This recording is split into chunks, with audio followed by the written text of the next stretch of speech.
Et nous retrouvons en direct le maire de Grigny dans l'Essonne. Bonsoir Philippe Rio, merci d'être avec nous. Bonsoir. Alors à l'heure où nous parlons, quelle est la situation dans votre ville à Grigny? Comme partout, tendu avec de la colère, de la frustration, de la désolation, mais toujours de l'espoir que le calme et la paix reviennent parce que c'est l'urgence. Nous avons besoin de paix pour reconstruire notre pays. Alors, vous avez employé l'expression « on vit sur une poudrière ». L'étincelle a été la mort de Nahel. Les obsèques d'ailleurs de Nahel auront lieu demain. Quelles sont les causes, selon vous, les causes en profondeur? Est-ce que ce sont des causes rationnelles ou non? Dans les événements que nous vivons, et votre sujet précédent le montre, il y a de l'irrationnel, mais fondamentalement, il y a du rationnel et il faut que la société française et nos responsables politiques se mettent d'accord sur un certain nombre de choses. Les émeutes, les révoltes proviennent d'un acte qui est souvent une étincelle.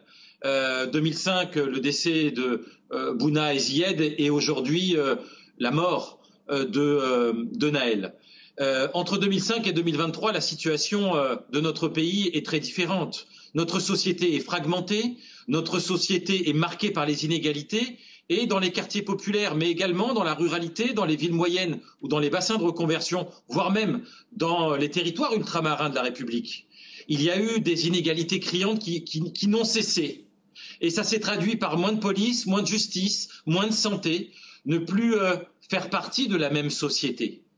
Et donc c'est cela que nous devons réparer, refaire de la cohésion en commun et puis s'attaquer à des sujets qu'on a oubliés de s'attaquer. Je pense à la prévention, la police et la justice. Alors comment expliquez-vous, monsieur le maire, comment expliquez-vous, pardon de vous couper, comment est-ce que vous expliquez que ces jeunes, pour la plupart, s'en prennent aux services publics qui sont leurs services publics, qui sont les services publics de leurs parents, de leurs familles, des habitants de ces villes?